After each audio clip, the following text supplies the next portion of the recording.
Welcome to the Playful Spirituality Podcast, a place to reconnect to spirit, to reclaim your unbridled wildness, and to bring you home to you.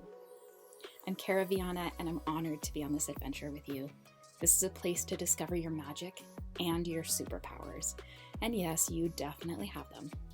It's designed to tap you into the unconditional love and support flowing to you, and to help you access that wild, unbridled joy that we so often lose touch with. You can expect all sorts of resources, from spiritual and practical tools and teachings to guided meditations and energy healing. We'll have some special guests and even some live readings. This show is for all of us who are humaning, to help you navigate this ride of life. If you are open to a little more support, more ease, a broader connection to the universe and to yourself, then stay tuned and find out what might be possible with an infusion of playful spirituality. Welcome to the show. Today is our official first episode, and I'm going to start off by telling you my story. And I'm going to do that for a couple of important reasons. Number one is it lets you know who I am, so that's cool. But much more important than that is that I think there will be pieces of it that you can relate to, that you might be able to take and use as some kind of insight or perhaps about yourself, perhaps about someone in your life. So the story starts at birth. But don't worry, because we're going to do a lot of fast forwarding. This is going to be the short and condensed Cliff Notes version. I was born a very, very sensitive kid, which during my childhood looked like headaches or stomach aches when I was around certain people or certain people who were in certain energies, certain moods. Today, we might have said that I was an empath. That wasn't a word then. It went on through childhood that I was this little sponge and soaking up the world around me, and it was having an impact on me and what I could and couldn't do and the way that things were. I'm going to tell you a few little stories that give you kind of a snippet, but I want you to understand that I really did have a beautiful, happy childhood. I have the coolest family. So I had a really loving, wonderful childhood. And also, there were some challenges with being as sensitive as I am. It made it really hard to be around a lot of people or a lot of people's energy as I was absorbing energy and emotion from the people around me. What that looked like as a kid when I didn't know that I was any different and I didn't understand what was mine and what wasn't. And especially as kids, as empathic kids, we have a tendency to assume everything is about us because we don't really understand yet that someone else's emotions are theirs and that we're picking up on them. So there were a lot of challenges in school, you can imagine. My mom actually moved me to a different school several times in my life, the first time being in first grade. She drove me all the way 2 towns away and picked me up, drove me and picked me up, so that I could finish out the year at a school that was healthier for me. So a lot of times when I was at school, I would go into the nurse's office and call my mom to pick me up. I would call saying I was sick, I had a headache, I had a stomach ache, I didn't feel good. I was never lying. It was always true. It's just where it was coming from that was not what you'd guess. I wasn't sick because I had a bug. I was sick because of all the energy that I'd been picking up. And I have this memory of sitting in the nurse's office one time after I'd called my mom, and the nurse was in the other front office talking to like the school secretary or whatever. And I remember them saying, "There's something really wrong with that little girl." And I remember being like a little surprised, like, wait, what? Because they didn't know that as soon as I got home, everything was fine. Everything was fine. I was able to shed all that energy. It wasn't being smothered by all of this energy anymore. And then I was okay. So I have another memory. I remember being underneath this jungle gym with my best friend Rachel every single day at recess when we were little. We would go and we would find ourselves hiding underneath We didn't think we were hiding, but in hindsight, we were definitely hiding underneath this jungle gym, and we would just talk during recess, and then the lunch ladies, or the recess monitors, that's what they were called, the recess monitors would come over and yell at us and tell us, girls, you have to get up and move around and exercise. That's what recess is for. And so we'd reluctantly climb out from underneath this little metal structure, and we'd climb around on top of it and look like we were doing something for a minute, and pretty soon we'd be back underneath it. And at the time, I just assumed that they were right and we were being lazy. But in hindsight, I look back and I remember how it felt. And it's because it felt safe underneath there. It felt like we were hiding and no one could notice us. It was like this little oasis on the playground full of all of these people and all of this energy.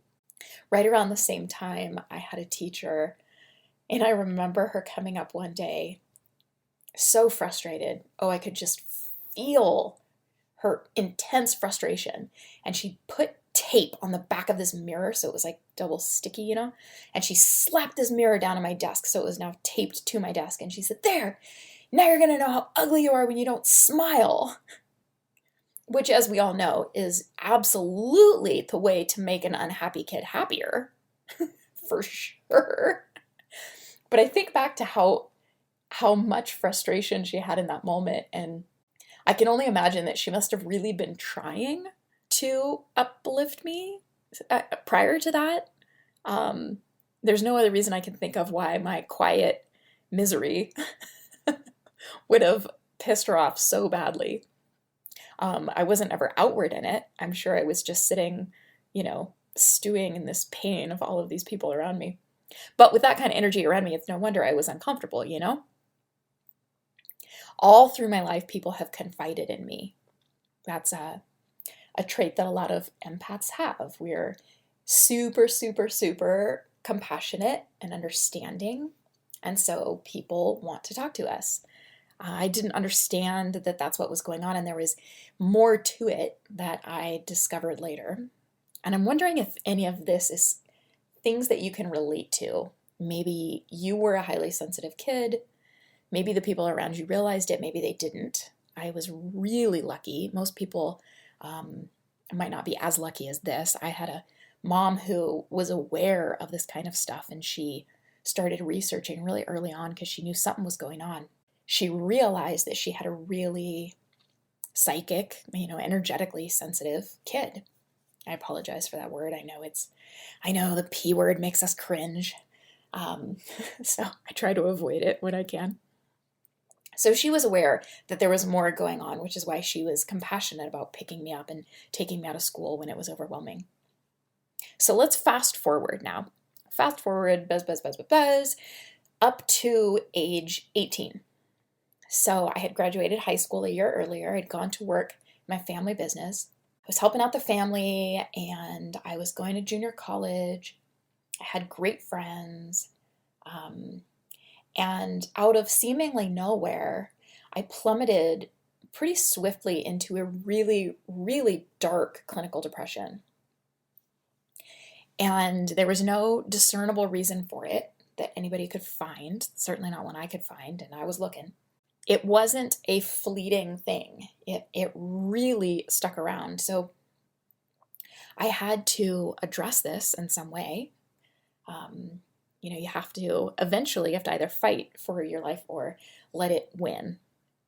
So as I was fighting, part of the fight was to follow the traditional routes, to get a really good doctor, like a psychiatrist, get on all the right medications, get a really good therapist. I did all those things. I lovingly look back and call those years, there was 5 or 6 years there, through my early 20s.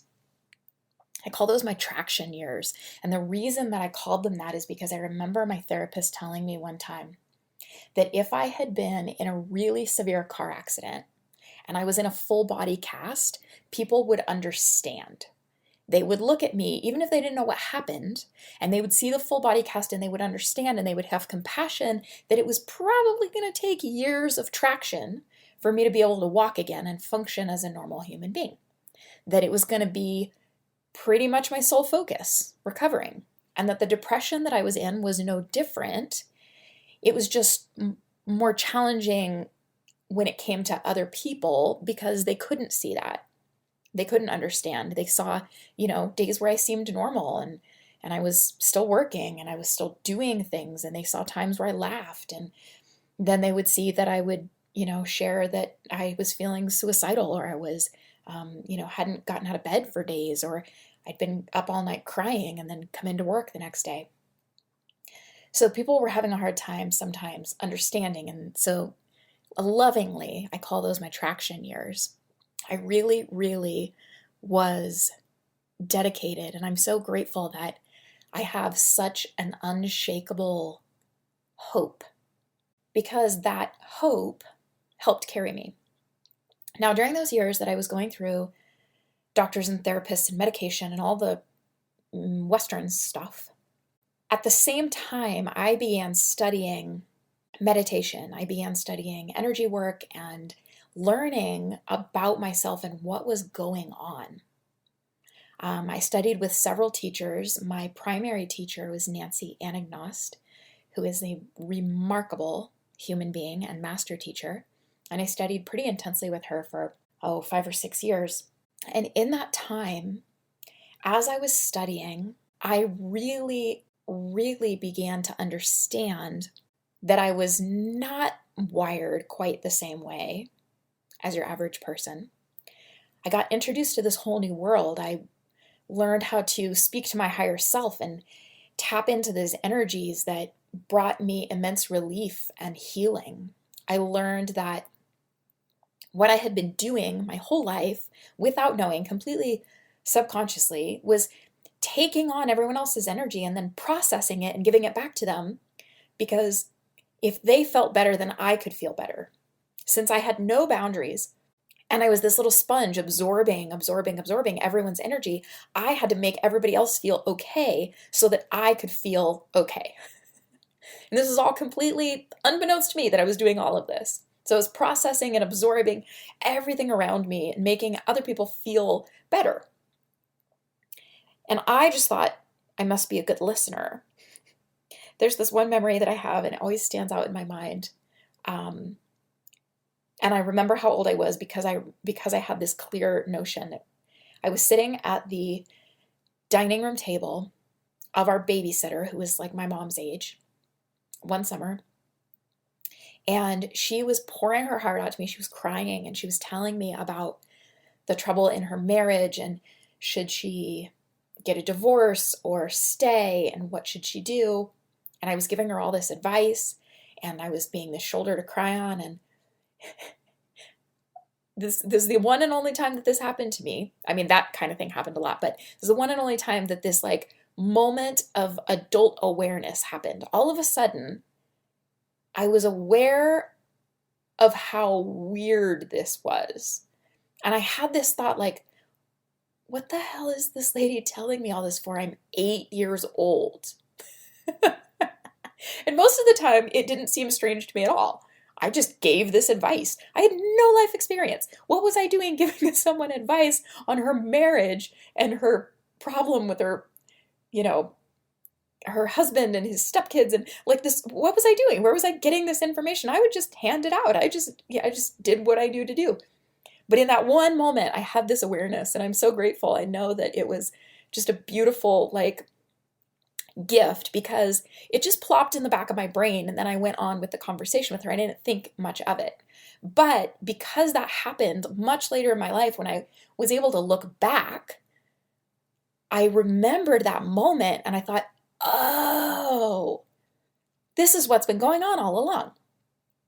And because I've been absorbing people's energy for all these years, by the time I hit 18 and I started absorbing the stress of family business and all of these really adult stresses that I didn't have the nervous system yet to process and to hold, and I just sort of put it all on my back. After I'd been doing this for all of these years, it was like this last straw, and the camel's back broke, and I'm the camel. And that was what led to the depression. That was what started the spiral downward. So I wonder if you can relate to any of that. Maybe you can relate to having some kind of a challenge, and that being the thing that pushes you along on your spiritual journey. Maybe you can relate to having experienced depression or anxiety Or there was a point in your life when that straw on the camel's back broke you. One of the first things I had to do right after understanding what it is that I was doing energetically was learn how to turn it off. And that's been a ongoing, beautiful practice, learning how to turn off the extreme sensitivity, the empath sensitivity. Sometimes when I hear empaths talk about how sensitive they are, what it feels like to feel the world around them, and maybe you are an empath and don't even realize it, or maybe you are some sensitive in some other way. Actually, I'm certain that you are. And together we can help figure out what that is, because it will someday be a beautiful blessing in your life if you want it to and you learn how to use it. I began learning how to turn this off and how to control it. And as I did, I learned healthier ways of healing the people around me, because that's really what I was doing. My teacher called me one time an out of control healer, and we both laughed because I knew it was true. She said, "Oh, you're just an out of control healer." And we laughed and laughed, and it's something that is hardwired into me, but I didn't know how to do it, or how to be how to heal the people around me, the world, whatever I needed to heal or wanted to heal. I just was doing the best workaround that I could figure in my system. So I started to learn ways of healing that were not detrimental to me. Totally revolutionary concept. And I started to uncover all of these other gifts that I had, these other intuitive abilities that I had no idea about. I didn't realize that I had all of these gifts that were kind of hanging out beneath the surface. One of those gifts is that I can talk to really anything without words. Well, I guess we use words, but not verbal. So if it has energy, I can talk to it. And that means that I'm able to talk to guides or angels or your loved ones that are passed on, your higher self, soul, spirit, inner being, whatever name you like to give it, but the greater version of you. And let me tell you, being able to have a conversation with your own soul, your own higher self, this infinitely wise part of you that's got the whole board game, like can see the whole big picture, is pulling strings for you all the time, it can be really, really life-changing. So over the years, as I began doing this, I learned to do it for myself, and then I was able to do it for other people as well. I learned that there weren't really any limits on what I could talk to. I could talk to a tree, I could talk to someone's pet dog, I could talk to a wild mountain lion. If it had energy, I can have a conversation with it. And that was developed over the years that I was studying all of this work. It was so cool.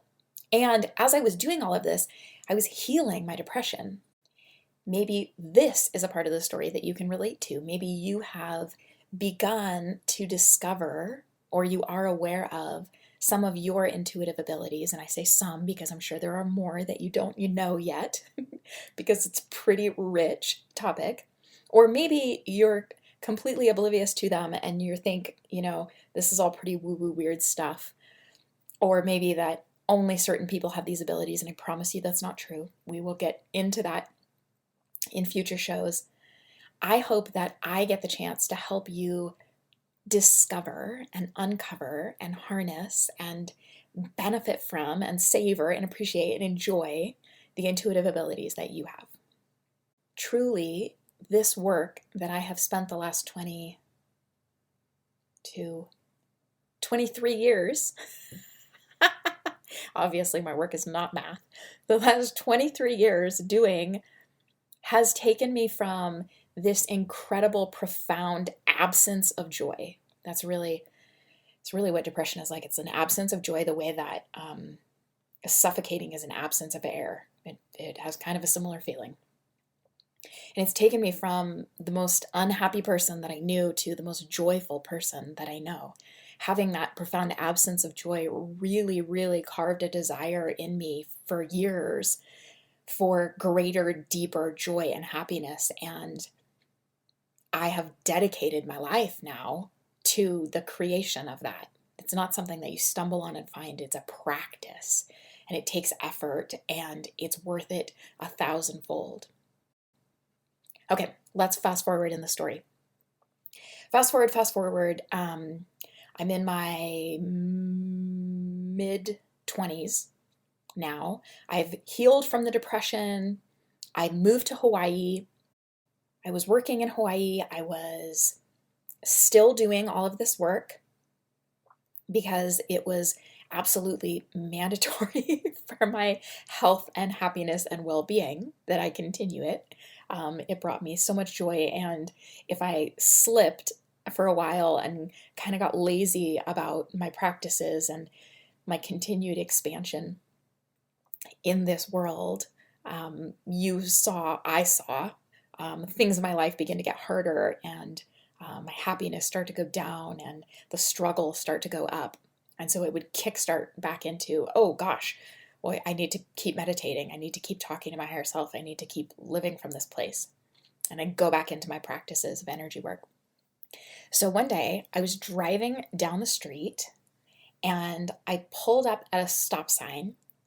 And the memory is so vivid. I know exactly which stop sign it was. It was a 4-way stop, and luckily there were no cars, because as soon as I pulled up to the stop sign, I sat bolt upright and the words blew out of my mouth I was not trying to speak at all. And the words that came out were like, I have to teach a meditation class.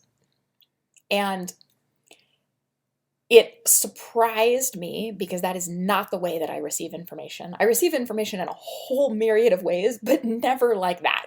Never uncontrollably out of my mouth, out of the blue. That was the one and only time in my life that has ever happened to me. So that tells you how clear and undeniable this particular, I was going to say message, I'm going to say command. This was quite commanding. Playfully, I'm going to playfully use that word. I don't get commanded in some weird way, but like, this was very, very clear. This is what you're supposed to do. And I, at this point in my life, had been living connected to all of this energy for so long that I didn't question. Okay, maybe I questioned, but I did. I did whatever message my higher self sent me. I didn't usually question. This one, I'm certain I was like, what? Because I had never thought about being a teacher. I'd never thought about making this a career. Well, I didn't think about that still for many years, but I never thought about teaching. I never thought about any of this stuff, but I was doing it really for me, and then I was kind of sharing it with some people close to me. So I gathered up a few of my closest friends, very nervously said, I do this thing, and maybe a little bit about it, but I didn't talk about this stuff very much then. So it was really pretty quiet, because I had seen that as I shared with people, sometimes they would be a little weirded out. They'd be like,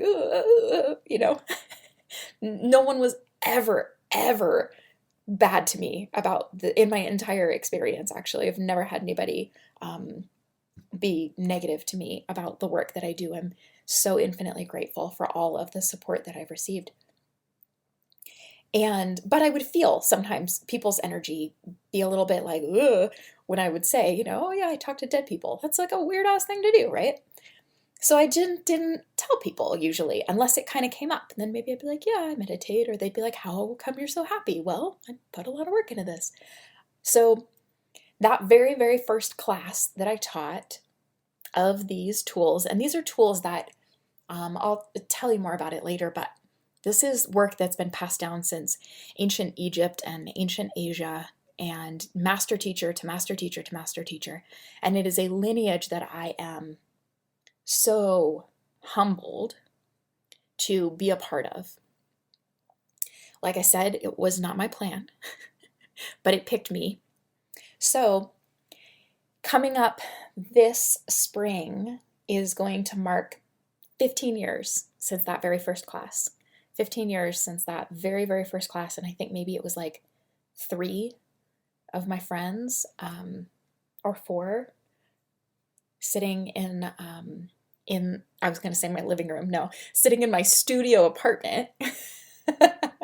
Wasn't really a living room, as I was teaching that class. And last year we had 80 students doing the class, and it's virtual now. So it's pretty incredible. It's grown a lot over the years. It's gone from, 4 weeks when I started it to 20 weeks now. It's pretty amazing, and I am humbled constantly that I get to do this in the world. So fast forward now, that was 15 years ago, and now fast forward to today. What does my life look like? I would say that I get to live outside the box.